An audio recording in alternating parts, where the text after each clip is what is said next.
24% हिंदू घट के 7% कैसे हो गए बिना अटैक के? क्योंकि हम ही सबको साथ में ले चलने का बोझ उठाएं, बाकी सब रिजेक्ट कर दें, बाकी अपनी पॉपुलेशन को खत्म कर दें, बाकी अपने संस्कार को खत्म कर दें, अपने इतिहास को मिटा दें, और हमने ये ठेका लिया हुआ है कि हम सबके हम बात करें कि Islamic heritage in India, Bengali heritage, communist heritage in India. अरे भाई कोई हेरिटेज नहीं है, डिस्ट्रक्शन का कोई हेरिटेज नहीं होता। मगर सर कोई भी घर हो, कोई भी जगह हो, या घर सब जगह एग्जाम्पल के तौर पे ले लें, और पड़ोस में अगर कोई प्रॉब्लम आ जाए कई घरों में, तो घर की स्पेस होती है ना जिसमें हम लोगों को रख सकते हैं या खिला सकते हैं। कैसे एडजस्ट कैसे करेंगे आप लोग? इतने लोग अगर आ गए, देखिए वो भाई एडजस्ट क्यों नहीं कर पाएंगे? कितने लोग आ जाएंगे?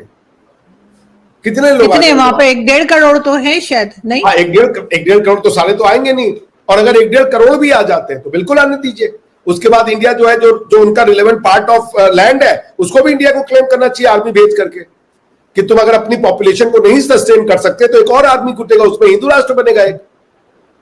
ये तो नहीं है ना कि खाली मुसलमान जहां नंबर में ज्यादा है सिर्फ उनको ही अपना लैंड अलग मांगने की इजाजत हो। जो हिंदू उस लैंड में है, अगर वो सेफ नहीं है तो इंडियन आर्मी को जाकर के वो हिंसा काटना चाहिए और बोलो कि यहां से हिंदू रहते, तुम रहो वहां पे, क्योंकि यहाँ पे मेजोरिटी हिंदू रहता है। अगर तुम इनको नहीं संभाल पा रहे हो, इनका तुम नरसंहार कर रहे हो, मंदिरों को तोड़ रहे हो, इनकी लड़कियों को उठा करके रातों रात ले जा रहे हो, और वो बंगाली बोलते हैं।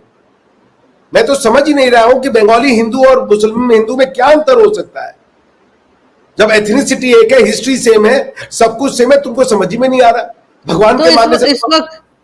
इस वक्त की जो गवर्नमेंट है, वहां पे एस्टैब्लिशमेंट भी है, फौज भी है, गवर्नमेंट भी है, वो इन चीजों को क्यों कंट्रोल नहीं कर पा रहे? वो देख रहे हैं किसी का घर जला रहे हैं, किसी का घर जला रहे हैं, किसी को जान से मार रहे हैं, किसी को क्या कर रहे हैं। देखिए स्टेट की जो कंडीशन होती है कि state as an ideology, as a theory सबसे पावरफुल थ्योरी होनी चाहिए, मगर जब आप इस्लामिक थ्योरी की बात करती है ना, तो इस्लाम स्टेट के ऊपर होता है। आपके कॉन्स्टिट्यूशन में भी लिखा गया है ना कि भाई पार्लियामेंट लॉ बनाएगी, मगर वो इस्लामिक काउंसिल में जाके पहले वेरीफाई होगा। तो स्टेट बड़ा है कि इस्लाम बड़ा है? सर इतने अरसे से तो हमने नहीं देखा टारगेट होते हुए हिंदू को, अभी देखा है रिसेंटली। नहीं बिल्कुल भाई, मैं कह रहा हूं वो 24% से 7% आ गए, उसको हाईलाइट नहीं किया जाता था। ये वर्ड, ये इस समय आ गया, क्या नाम है उसको, सोशल मीडिया का वो आ गया। वरना आप खुद बताइए आरजू जी, व्हाट एक्सप्लेन्स कि वो 71 में 24% थे, घट के वो 7% पे आ गए? क्या है एक्सप्लेन कर रहा है उसको? ये नफरत रातों रात हो जाती है। और आपको खालिदा, आपको शेख हसीना से क्या नफरत है? अगर आपकी नफरत थी कि भाई वो 30% अवामी लीग के लोगों के लिए नौकरी रिजर्व कर रही थी, वो तो लॉ हट गया था, उसमें हिंदूज का क्या लेना देना था? आपको शेख मुजीबुर रहमान की मूर्ति क्यों तोड़ रहे हो? या मूर्ति तोड़ रहे हो या शेख मुजीबुर रहमान को तोड़ रहे हो? दोनों है, समझना पड़ेगा आपको। आर दे डिस्ट्रॉइंग अ बुत और are they destroying the legacy of Sheikh Mujibur Rahman? मैं बार बार कहता था, हमारे यहां बांग्लादेश, बंगाल में भी मैं जानता हूं क्या होता है ना, मुझे लोग गालियां देते थे जब भी मैं उस समय कहता था। आप कब तक, हमारे यहां पे ये थ्योरी चलती थी कि बंगालियों, बेचारे बंगालियों को, ये जो हिंदू ब्राह्मण है ये बड़े मक्कार होते थे, उनके साथ एक्सप्लॉयटेशन करते थे। ये कम्युनिस्ट स्कूल ऑफ थॉट है। तो चलो भाई, तुमने अलग देश बना लिया। अब शेख मुजीबुर रहमान कौन सा हिंदू था? वो कौन सा ब्राह्मण था कि उसकी मूर्ति तोड़ दिए? शेख हसीना कौन सी मूर्ति है? किस लिए तोड़ दो शेख हसीना को? इंडिया के क्लोज होने के लिए। इंडिया के क्लोज होने में क्या नुकसान कर दिया? 15 साल में इकोनॉमिक डेवलपमेंट ही किया उन्होंने। ये दोनों कैसे सही हो सकता है कि सारी की सारी जो यूएन की रिपोर्ट आ रही है और हेल्थ, ह्यूमन राइट्स की रिपोर्ट, ह्यूमन डेवलपमेंट की रिपोर्ट आ रही है कि बांग्लादेश सब में अच्छा कर रहा है, लेकिन बांग्लादेश के लोगों के अंदर गुस्सा हो रहा है? ये दोनों कैसे सस्टेनेबल है? अगर जो ह्यूमन डेवलपमेंट इंडेक्स है आरजू जी, उसके हिसाब से बांग्लादेश हिंदुस्तान से बहुत बेहतर कर रहा है, लोग खुश होंगे इसका मतलब? इवन हैप्पीनेस इंडेक्स में भी बांग्लादेश हमसे ऊपर था। तो ये चीजें यहां क्यों नहीं हो रही है? क्योंकि आप आर्टिफिशियल जब कंस्ट्रक्ट करते हो ना दुनिया को, जब आप कहानी बता रहे होते, सच्चाई नहीं बता रहे होते आप। बांग्लादेश में गुस्सा बहुत पहले से था। बांग्लादेश को पहले सेक्युलर गवर्नमेंट बनाया, लोगों ने फोर्स किया कि हम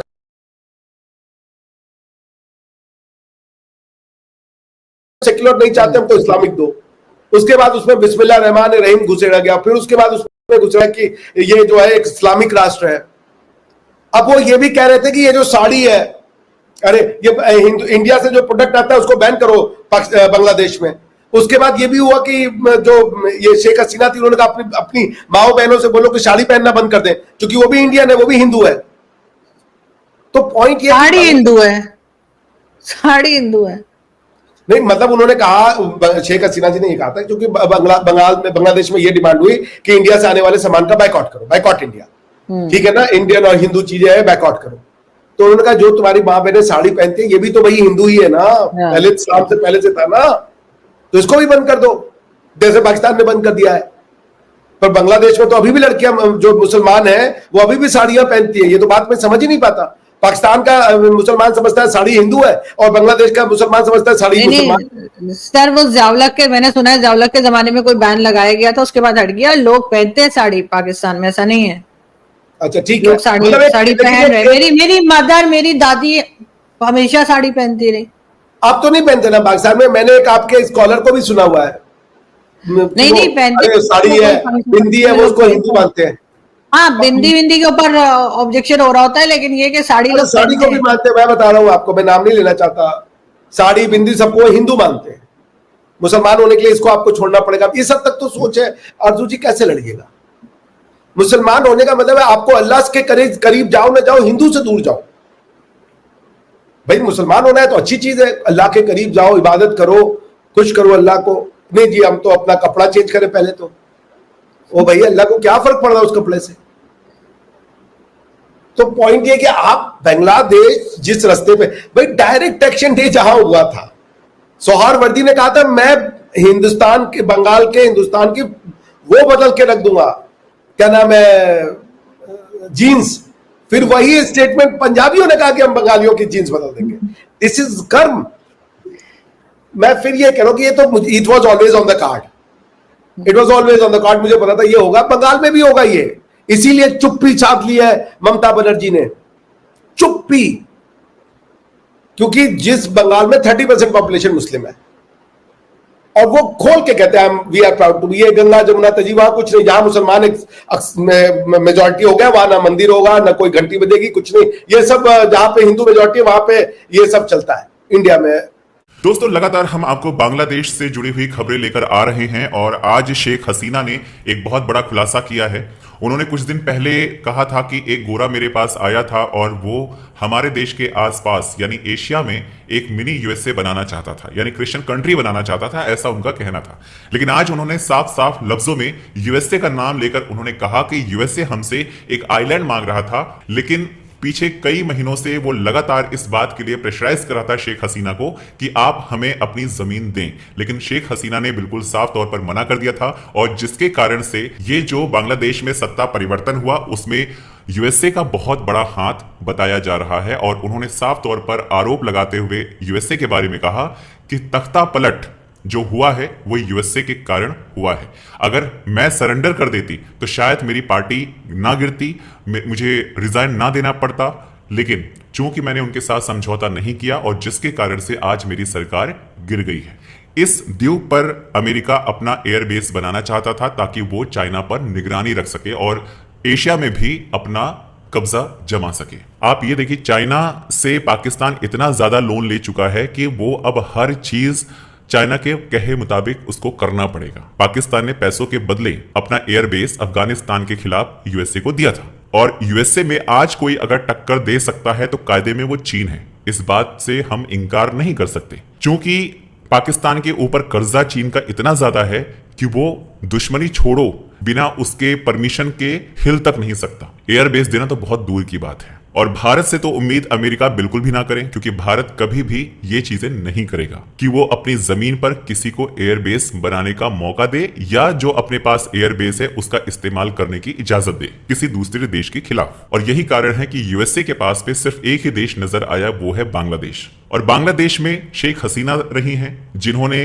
इतने लंबे समय तक बांग्लादेश पर एक तरह से हुकूमत की, लेकिन जमीन देने वाली जो बात आई है उस पर शेख हसीना ने साफ तौर पर यूएसए को मना कर दिया। उन्होंने आज एक लंबा चौड़ा संदेश भी अपने देश के लिए जारी किया। उन्होंने कहा कि अगर मैं देश में रहती तो अधिक जाने जाती और अधिक संसाधनों और सार्वजनिक संपत्तियों को नुकसान पहुंचाया जाता। मैंने देश छोड़ने का अत्यंत कठिन निर्णय लिया। मैं आपकी नेता बनी क्योंकि आपने मुझे चुना, आप मेरी ताकत थे, आपने जब चाहा मैं देश का नेतृत्व ना करूं तो मैं खुद हट गई और इस्तीफा दे दिया। ये समाचार पाकर मेरा दिल रो रहा है कि मेरी पार्टी आवामी लीग के कई नेता मारे गए हैं, कार्यकर्ताओं को परेशान किया जा रहा है और उनके घरों में तोड़फोड़ और आगजनी की जा रही है। आवामी लीग चुनौतियों से लड़कर बार बार खड़ी हुई है। मेरे लोग जो बांग्लादेश में हैं, हिम्मत ना हारें, निराश ना हो। इंशाल्लाह मैं जल्द लौटूंगी। हार मेरी है लेकिन जीत बांग्लादेश के लोगों की है। मैं हमेशा बांग्लादेश के भविष्य के लिए प्रार्थना करूंगी। जिस राष्ट्र का सपना मेरे महान पिता ने देखा था और उसके लिए प्रयास किया, वो देश जिसके लिए मेरे पिता और परिवार ने अपनी जान दी है। ये संदेश उन्होंने बांग्लादेश में अपने कार्यकर्ताओं को दिया है कि उनको परेशान होने की जरूरत नहीं है, वो जल्द ही वापस लौटेंगे। अब इसमें एक चीज तो साफ है कि शेख हसीना की जो वापसी है बांग्लादेश में वो जल्द हो सकती है। दूसरी चीज है कि उन्होंने अब साफ तौर पर अमेरिका को एक तरह से पॉइंट आउट किया है कि उसकी वजह से ही आज बांग्लादेश के हालात हैं वो सिर्फ और सिर्फ यूएसए की वजह से है। और इसमें भी कोई दो राय नहीं, क्योंकि इसका लिंक बहुत इजीली बनता है कि कई महीनों पहले ये चीजें क्लियर हो गई थी कि बांग्लादेश में ऐसा होने वाला है। अमेरिका किसी का सगा नहीं भाई, और अपना दबदबा कायम रखने के लिए अमेरिका किसी भी हद तक जा सकता है। ये हम सब ने देखा है। इससे जुड़ी हुई जो खबर है वो लगातार हम आपके लिए लेकर आते रहेंगे। वीडियो को लाइक कीजिए, शेयर कीजिए और चैनल पर अगर नए हैं तो चैनल को सब्सक्राइब जरूर कीजिए।